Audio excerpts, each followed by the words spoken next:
first trick is very quick, very easy. In a lot of future bass sounds, they do this vibrato-y kind of wavy analog thing.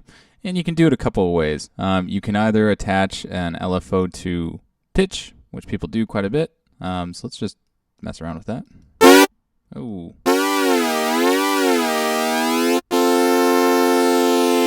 I don't think we want to do two. Let's do something like this.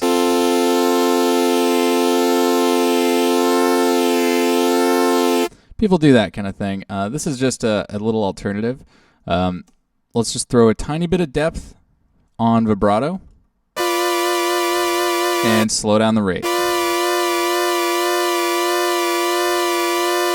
And to match that, it's nice if we have just an LFO on the pan. I like it being two separate rates just to give it a little bit more, a little bit more waviness.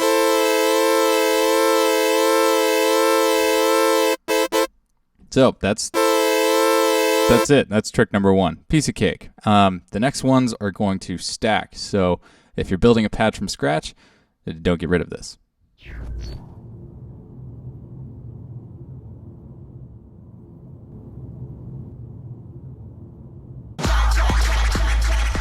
So we are going for a chord sound, and to get a good chord sound, we're trying to differentiate that from a pluck sound. Pluck sounds are a little too aggressive to be chords, so pretty similar, but there's a couple of differences that we are going to discuss. First, let's find something that's a little less crunchy.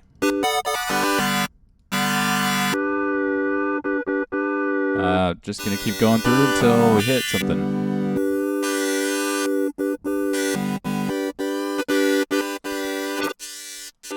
And you've seen me do this quite a bit now. That's to highlight that I don't think it's super crucial to memorize all of the wavetables and all that stuff. I like that. Not too much or too little. So we found a wavetable that fits our taste a little bit better.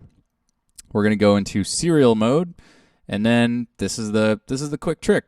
Number 2. Stack low pass filters, and here's why. The first one's job, and you're going to listen to it with the mix up here, is to just cut a lot of this high crunchy stuff out. In the little intro thing, I said that engineers use compressors, 2 compressors that stack in order to lighten the load on each of them.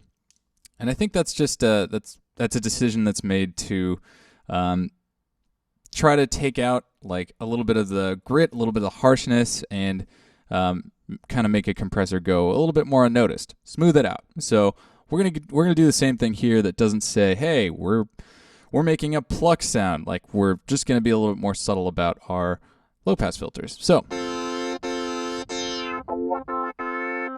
that's it. Fine. Literally almost just stock. This is kind of funny. Okay, step 1. So now it goes from bright to a little less bright. Now we're going to move down to low pass 2, or rather low pass 4. Bring your mix down here. Changing your cutoff up until that middle point shouldn't change a whole lot because that's supposed to be gone.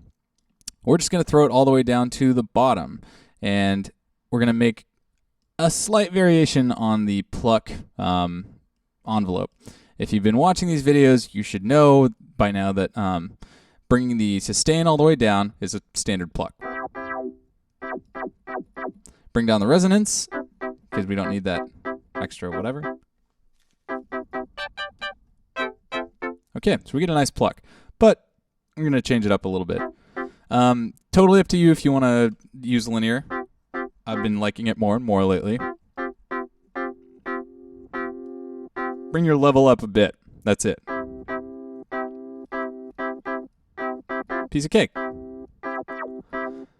So the reason that we're going to do that is for a chord, we obviously need some chord left after we get the main plucky sound. So bringing this sustain up will essentially lighten up the cutoff, and then you'll have some chord left to actually hear.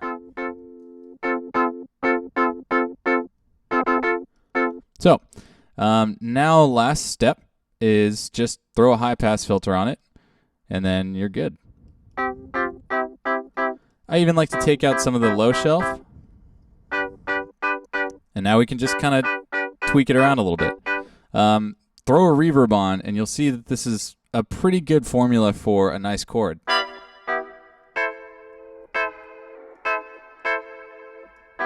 We'll go down an octave. So it looks like we shut our guy up a little too much.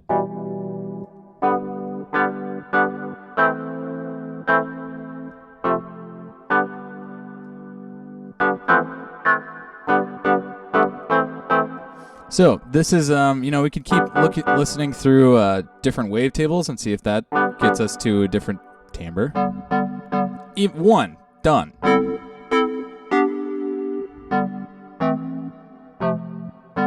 That's like pretty much the sound that you got in this patch. The reason that we're throwing this high pass filter up is, well, weirdly, just by removing a good amount of those low frequencies, it allows the chord to, again, soften up a little bit. It's not this, just this low pass underwater sound anymore. It's more of like just a narrow range that gives us just some nice little chords. That's it. So, quick review. We're gonna go different wavetable, avoiding the crunchiness.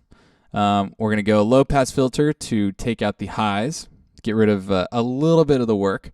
Then we're going to have our pluck low pass filter like normal. And then to finish up, we're going to take out some lows either with the EQ or the high pass filter. Add a reverb, whatever, to your own taste and all of that. Just to hear the difference, this is what it would have sounded like with only one low pass filter.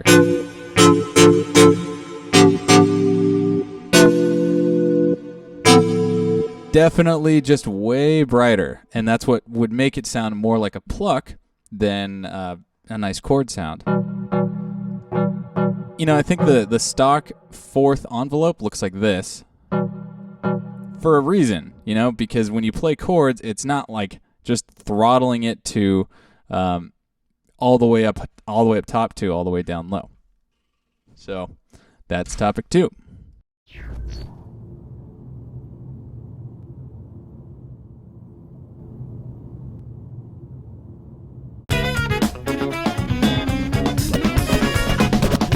Now we have a good chord sound, which is actually pretty solid. This last step involves a couple of tricky elements, and this is where the reason it's in advanced is because it's going to take your own judgment rather than just a stock setting. So random on stepper. The reason I like using this, and I'm just going to keep clicking this, is because it has a glide feature that your LFO or your performers do not have. I think you can kind of accomplish that with the X fade thing, but none of them perform the same way that the glide does. So in order for glide to work, you have to make sure that all of these little guys are highlighted, which are going to be turning on and off for every time you hit random. And then honestly, it almost doesn't matter which one you pick. You just have to use your ear. And then what you're going to do is you're going to attach it to, for starters, serial to parallel, and then if you want a little extra, you can go mix 2 to mix 1. The reason that we're going to put them here is because with a lot of the patches that we've been doing lately, we send all the signal from oscillator 1 to filter 1 and then back over here. So by going from serial to parallel, if I'm not mistaken, you get, let's turn this off. You're essentially taking out some of the sound, because when you get to parallel and your mix is down here, you have nothing left. There's no signal that's going from filter 1 to oscillator 1 to filter 2.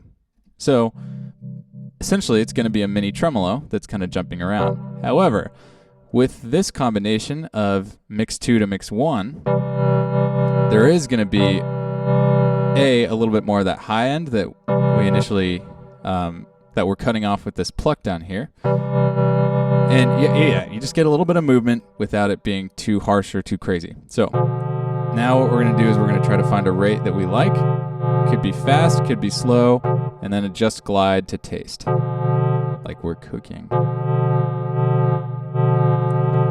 random a little bit. Now we want to be a little bit subtle. We don't want it to just kind of just change from setting to setting.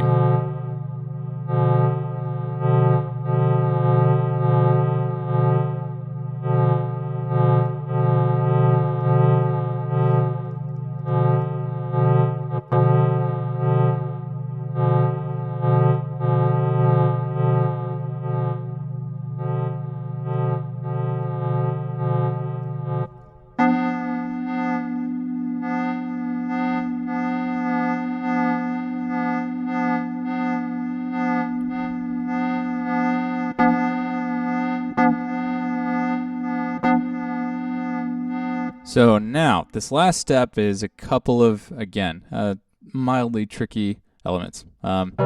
Maybe we put this on our high-pass filter a little bit, just to, you know, go back to our original state of this essentially being off, no high-pass at all.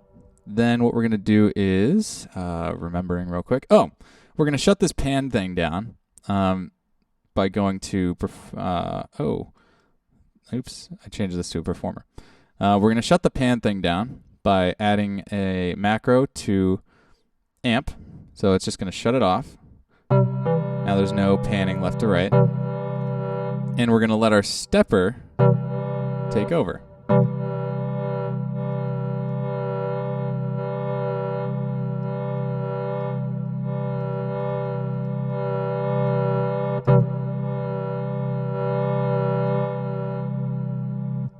What we're doing is we're matching up the change in volume with the change in, panning.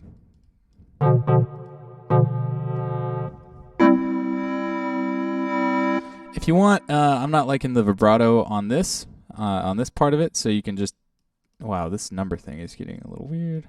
Okay, there we go, shut that down. What is that number? The hell? Okay. Whatever. So, by attaching the same macro to vibrato, we just kind of shut that down and make it a little less messy. I think we could go for a little bit faster.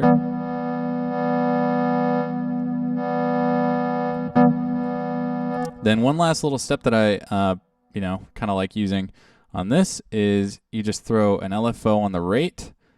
This is the classic modulating a modulator thing.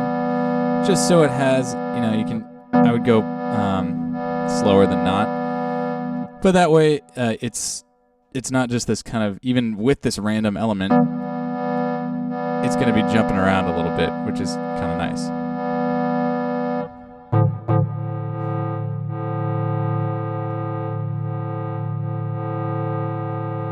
And then just messing around here a little bit. Maybe attach that same stepper to our first filter. Oh, there we go. Cool. And maybe we'll attach it also to our envelope's length or sustain. Cool. Oh yeah, I like that. A little weird. But it kind of shows you a little bit about how you can just take, you want to attach the same modulation in not as many places as you can, but in all the places that make sense. So by attaching it first and foremost to panning, you're going to get kind of the left side sounding one way and the right side sounding another way. The left side is going to sound like where your knobs all are, and the right side is going to sound like where all of your targets are pointing, all of your modulation routings are pointing. So, quick review again. That's kind of it's a lot. Let's speed up the rate. Cool. So, quick review. We, what did we even do? So by using your Stepper's random feature, you find a pattern that works for you, for whatever that means. Fast rate is going to work pretty well, I think, for the whole future bass kind of sound. Make sure all of these glide mod little guys are turned on, otherwise it's just going to sound like this. Maybe you like that, I don't. And then I attached it from serial to parallel, mix 2 to mix 1, panning, cutoff, and high pass filter. That's all just for this chord kind of sound thing that we got going on. But you can use this. I use this actually pretty frequently with a lot of other patches. So just play around with those. If nothing else, take from this last bit that you can use Stepper's random feature and soften it up with glide. So that's topic 3.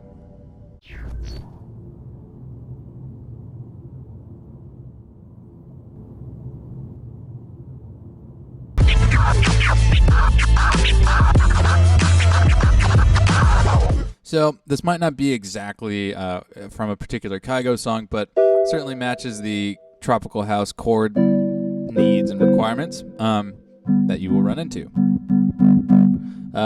So, as always, you can email Ryan at occstudios.com for any mastering requests. And this is one of 2 parts where I'm doing Kygo kind of sounds. So, next video is going to be the upper fluty pluck kind of sound. So, look forward to that in the next couple days.